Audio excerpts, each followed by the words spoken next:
Ben Simmons, like that might be the perfect landing spot. San Antonio.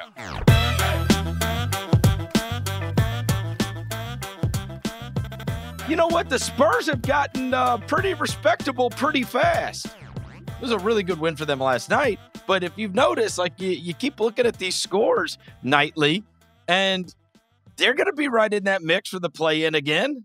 You know, they've already gotten right there. They're a couple games back, I think.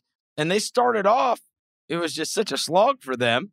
And then you see these stories oddly coming out about Ben Simmons would like to be a Spur and Coach Popovich would be happy to coach Ben Simmons. And I'm like, well, hold on now. Where did this all come from? And it made me, it jogged my memory to when you, during all the first whole round of Simmons stuff, during the summer, and you had this note about how teams are saying Philly is asking for outrageous return for these guys.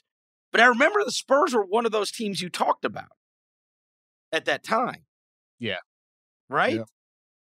I believe at the time I reported they wanted, like the full slate, the maximum amount of first-round picks that they could get from San Antonio, 6 first, including pick swaps, plus a young player and a veteran to match salaries.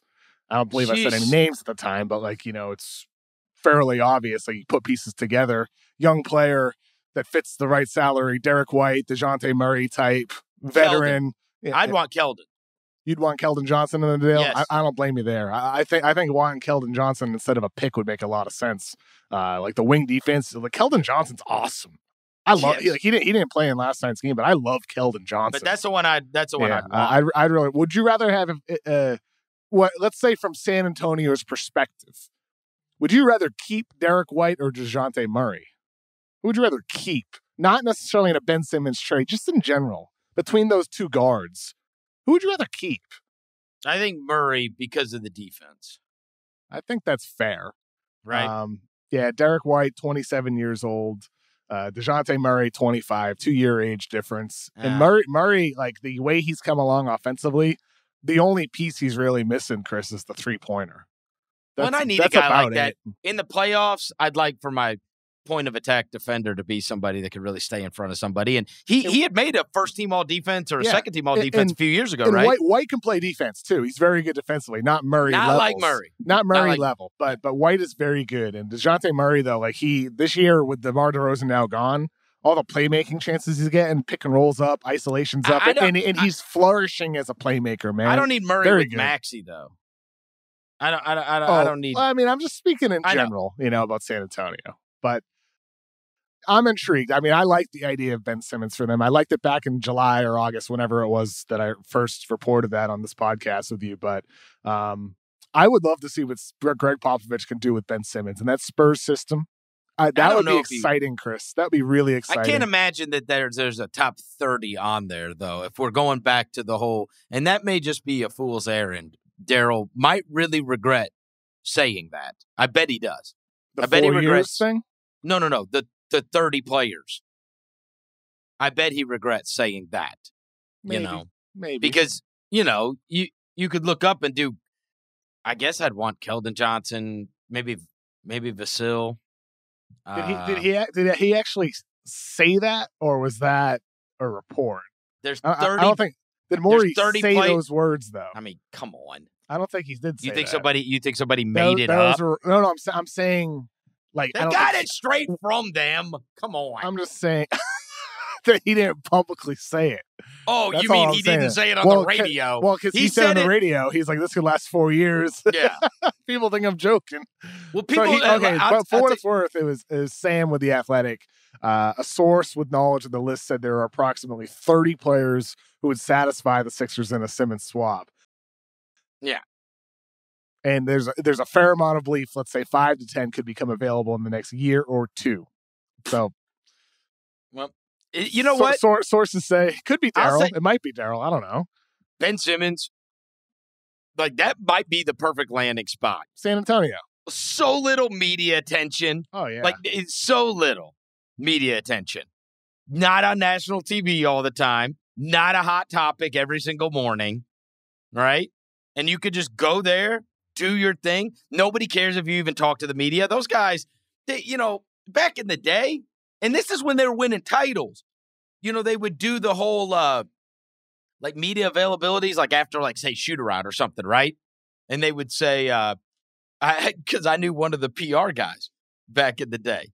And I was like, so what would it be like? He's like, well, there'd be a couple TV stations or there would be a writer that would show up and they would say, all right, who do you guys want after practice or whatever? And they'd say, Tony Parker and Tim Duncan. They say, okay, you get Matt Bonner and Davis Bertans. They just and they could just do whatever they want to do and they could shield him. I mean, bro, we didn't know what Kawhi Leonard's voice sounded like until he played for the Clippers. So, I mean, it's perfect. You can just go and live there in peace and play basketball. And nobody's going to bother you except when you go on the road. And then you have to, do media availabilities after the games in the visiting locker rooms. But other than that, you can just live your peaceful life. We'll see. And develop. We'll see. The one last note I'll have on this about San Antonio for Ben Simmons. 3 years left on his contract after this season. Only 3. You got to feel some level of confidence that in a couple of years, Ben Simmons isn't going to say, I want out. I want to go to a big market, because he's a big market personality, a big market guy. So I think but he said in that meeting with Doc that he felt, because he brought the reporting was he brought up Giannis a lot. And he said, I never got the chance to just develop and make mistakes and grow into whatever player I'm going to become. We were good immediately. The spotlight was so bright on me immediately. The pressure was so on me immediately that I'd just like to go and be able to exist and develop at a rate without every single thing I do, people being on my ass every day. The one thing I'll say, though, about that, though, too, Chris, just because you're in San Antonio doesn't mean there's no pressure.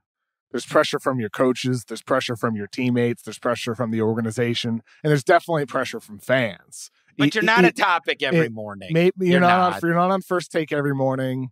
You're not on all these shows. You're not on national stuff, but there's still pressure. And I think the most important thing is the pressure you put on yourself. And I mean, I like some people deal with the external factors and pressures differently than others. But for Ben Simmons here, I think it'd be nice to see a team built around him. But also the Sixers have a heck of a lot of shooting last season. After what Daryl Morey did, there's even more shooting this year. The conditions are pretty good for Ben Simmons in Philadelphia. They're pretty good there. I know, but I think a small market would serve him well.